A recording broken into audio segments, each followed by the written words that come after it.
اویس یمانی لکھتے ہیں کہ ایک شخص تھا، اس کے 4 بیٹے تھے.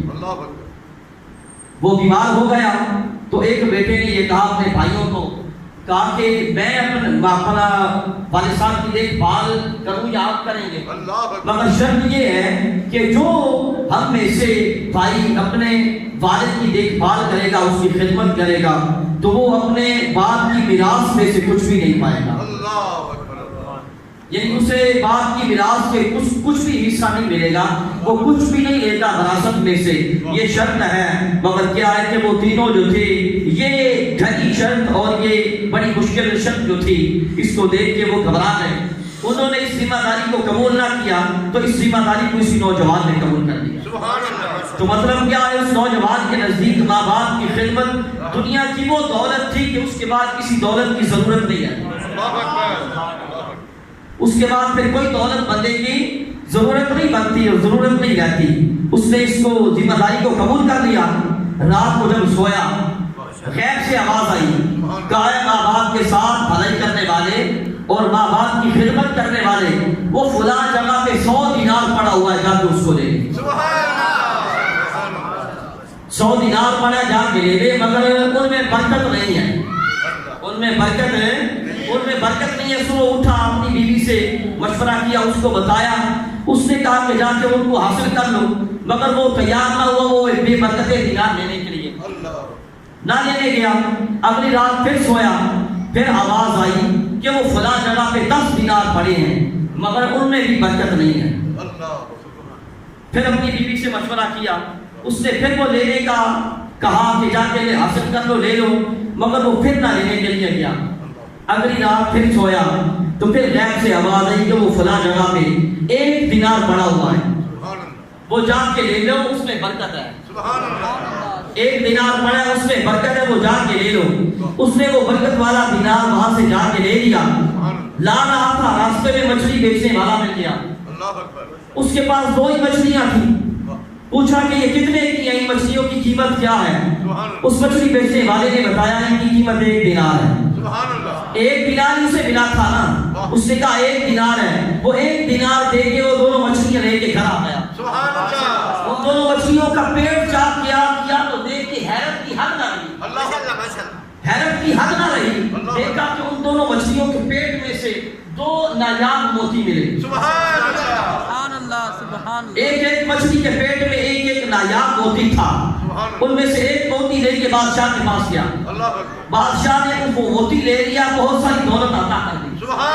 موتی کے بدلے بہت ساری دولت دے دی اور ساتھ یہ کہا کہ یہ اکیلا اچھا نہیں لگتا، اگر اس کا جوڑا ہو جائے تو بہت اچھا ہوگا.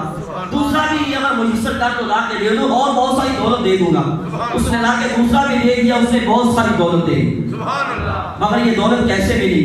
یہ ماں باپ کی خدمت کا صلہ، یہ ماں باپ کی خدمت کے بدلے میں ملی تھی. یہ یاد رکھنا حضور کے غلاموں، ماں باپ کی خدمت یہ وہ چیز ہے جو فقیروں کو بادشاہ بنا دیتی ہے، جو فقیروں کو حاکم بنا دیتی ہے. بنی اسرائیل میں بھی شرمسار شخص تھا، اس کا ایک ہی بیٹا تھا. جب اس کا وقت انتقال قریب آیا تو اس نے اپنے بیٹے کو یہ وصیت کی، کہا کہ بیٹے کبھی قسم نہیں کھانی، جھوٹی قسم تو کیا کبھی سچی قسم ہی نہ کھانا. اس کا انتقال ہو گیا. لوگوں کو اس کی وصیت کا بھی پتہ چل گیا، خبر ہو گئی. اب لوگ پہنچ گئے اس کے بیٹے کے پاس اور جا کے لوگوں نے دعوے کرنے کی جھوٹ کر دیے کہ میرے آپ کے باپ پہ میرا اتنا قرض تھا، میرا اتنا قرض تھا. اب جو کہ باپ نے وصیت کی تھی کہ جھوٹ نہیں بولنا، جھوٹی قسم بھی نہیں کھانی، سچی قسم بھی نہیں کھانی، جھوٹی تو کیا ہے. اب جو آپ کے کہتا جا رہا ہے کہ میرا اتنا قرض تھا، وہ دیتا جا رہا ہے، تو وہ میری طرف نے سب کی، وہ دیتا جا رہا ہے. حتیٰ کہ کیا ہوا، وہ دیتا دیتا خود فقیر و مفلس ہو گیا. اس کے پاس ایک کوڑی بھی باقی نہ تھی، وہ مفلس ہو گیا. اس نے وہ وطن چھوڑنے کا ارادہ کر لیا. 2 بیٹے تھے، بیٹوں کو بیوی کو لے کے کشتی میں سوار ہوا. حکم خدا بندی کی کشتی ٹوٹ گئی، کشتی ٹوٹ گئی اور ان میں سے ہر ایک تختے پہ تیرنے لگا. باتیں سوار چلی، مختلف سمتوں میں پھینک دیا. کوئی ادھر گیا، کوئی ادھر گیا، کوئی کدھر گیا. اب وہ ماں باپ کا فرما بردار جس نے باپ کی وصیت پہ عمل کیا تھا اور باپ کی وصیت پہ سب کچھ لوٹا کے آ گیا تھا، وہ ایک ایسے جزیرے میں جا پہنچا کہ جہاں نہ بندہ نہ بندے کی ذات. دیکھ کے بڑا حیران ہوا غیب سے آواز آئی کہ اے ماں باپ کے ساتھ بھلائی کرنے والے، وہ فلاں جگہ پہ خزانہ ہے، جا کے وہاں سے خزانہ حاصل کر لیں، وہاں سے خزانہ نکال لے۔ وہ گیا اس جگہ پہ، بتائی اس جگہ پہ گیا، واقعی وہاں خزانہ تھا، اس نے خزانہ وہاں سے نکال لیا۔ خدا نے کہیں سے بندے بھی اس کے پاس بھیج دیے، اس نے ان کی خاطر مدارت کی، ان کی خاطر تواضع کی، بڑے اچھے طریقے سے ان کے ساتھ پیش آیا۔ بس اسی طرح اس کی وہ جو سخاوت اور حیاسی تھی اس کا شہرہ عام ہو گیا، لوگ آنے لگے اس کے پاس، ان کی وہ خاطر مدارت کرنا، لوگ اس کے ساتھ آباد ہوتے گئے اس کے پاس۔ اب وہ جو جزیرہ تھا وہ ایک شہر ہو گیا، وہ ایک شہر بن گیا، اور وہ جو بندہ تھا ماں باپ کی خدمت کرنے والا، وہ اس شہر کا حاکم بن گیا، وہ اس کا حاکم بن گیا۔ اب جس طرح دوسرے لوگوں کو اس کی سخاوت کا پتہ چلا، اس کے ایک بیٹے کو بھی پتہ چل گیا، مگر پتہ نہیں تھا کہ وہ میرا باپ ہے۔ وہ بھی آن پہنچا، اس نے اس کی بھی بڑی اچھی خاطر تواضع کی، اس کو اپنے خاص لوگوں میں شامل کر لیا۔ ابھی پتہ اسے بھی نہیں کہ یہ میرا بیٹا ہے، اسے بھی نہیں پتا، نہ اسے پتا ہے کہ میرا باپ ہے، نہ اسے پتا ہے کہ یہ میرا بیٹا، اس کو خاص لوگوں میں شامل کر لیا۔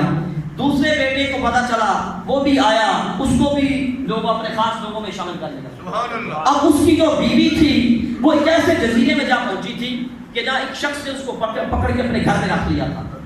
وہ جس کے ہاں اس کی بیوی تھی، اس کو بھی پتا چلا اس کی سخاوت کا، وہ بھی کچھ تحفے تحائف لے کے اس کے پاس آ پہنچا۔ اس کی جو بیوی تھی وہ عورت اس حاکم کی، جزیرے کے حاکم کی، اس کو کشتی میں چھوڑ آیا اور خود اس کے پاس آیا۔ اس نے اس کی خدمت کی اور کہا کہ آج رات آپ ہمارے پاس ہی ٹھہرو۔ وقت اس نے کہا کہ میرے پاس ساتھ ایک عورت بھی پیچھے کشتی میں ہے۔ اس نے کہا کہ وہ بندے اس کی حفاظت کے لیے بھیج دیتا ہوں، وہ ساری رات اس کی حفاظت کریں گے، آپ ہمارے پاس رات ٹھہرو۔ اس نے وہی دو بیٹے، ابھی پتہ نہیں ہے کہ یہ میرے بیٹے ہیں، ان کو بھی پتہ نہیں کہ یہ ہمارا باپ ہے، اور وہ جو عورت کشتی میں بیٹھی تھی وہ ان کی ماں تھی، مگر پتہ ان کو نہیں کہ وہ ہماری ماں ہی ہے۔ وہ دونوں بیٹوں کو بھیج دیا ادھر۔ وہ جب پہنچ گئے تو آپس میں باتیں کرنے لگے کہ ہمیں اس عورت کی حفاظت کے لیے بھیجا گیا ہے، رات کا وقت ایسا نہ ہو کہ کہیں ہمیں نیند آ جائے تو اس کی حفاظت میں کوئی کوتاہی ہو جائے، کوئی اسے نقصان پہنچ جائے، تو اس لیے ہم اپنا داستان جو ہے، اپنی زندگی کی داستان اپنے آپ پہ بیتی وہ سناتے ہیں تاکہ اس طرح رات گزر جائے۔ اب ان میں سے ایک بھائی نے اپنی داستان سنا شروع کی، کہنے لگا کہ ہم دو بھائی تھے، میرے دوسرے بھائی کا نام بھی یہی تھا جو تیرا نام ہے۔ پھر ایسا ہوا کہ ہم کیا ہوا، کشتی میں جا رہے تھے، اپنا وہ ساری داستان سنائی، پتا کہا کہ پتہ نہیں آج وہ کہاں ہے اور اس کا کیا حال ہے، مگر اس کا نام وہی تھا جو تیرا نام ہے۔ جب اس دوسرے بھائی نے یہ داستان سنی تو بھاگ کے اس کے ساتھ نپٹ گیا اور کہنے لگا کہ رب کعبہ کی قسم تو میرا بھائی ہے، تو میرا وہی بھائی ہے۔ اب ادھر کشتی میں وہ عورت بھی سن رہی تھی، وہ سن رہی تھی ساری ان کی باتیں، ان کو بھی خبر ہو گئی تھی کہ یہ میرے بیٹے ہی ہیں۔ اب جب سو ہوئی وہ بندہ واپس آیا کشتی کے پاس، اس عورت کو غمگین پایا تو سمجھا کہ شاید پہلے داروں نے کوئی زیادتی کی ہے، انہوں نے کوئی نقصان پہنچایا ہے۔ وہ بڑے غصے کے ساتھ، غصے میں بھرا ہوا اس کے پاس گیا، حاکم کے پاس، جزیرے کے حاکم کے پاس گیا اور جا کے اس کو شکایت کی۔ اس نے ان دونوں کو بھی بلا لیا، اس عورت کو بھی بلا لیا، عورت کو کہا کوئی شکایت ہو؟ اس نے کہا اور کوئی شکایت نہیں ہے، ان دونوں کو یہ کہو کہ جو باتیں یہ رات کو کر رہے تھے یہ پھر ان کو دہرائیں، وہی باتیں یہ پھر سنائیں۔ جب انہوں نے وہ باتیں سنائیں، وہ بتایا اس طرح کہ ہم بھائی تھے، اس طرح ہمارا باپ تھا، یہ نام تھے، ہمارے بھائیوں کے نام یہ تھے، باپ کا نام یہ تھا۔ وہ جو حاکم تھا وہ اپنے تخت سے نیچے کودا، جا کے دونوں کو سینے کے ساتھ لگا کہا کہ خدا کی قسم تم میرے بیٹے ہو۔ ادھر عورت پکار اٹھی، وہاں نہ وہاں میں بھی ان کی ماں ہوں۔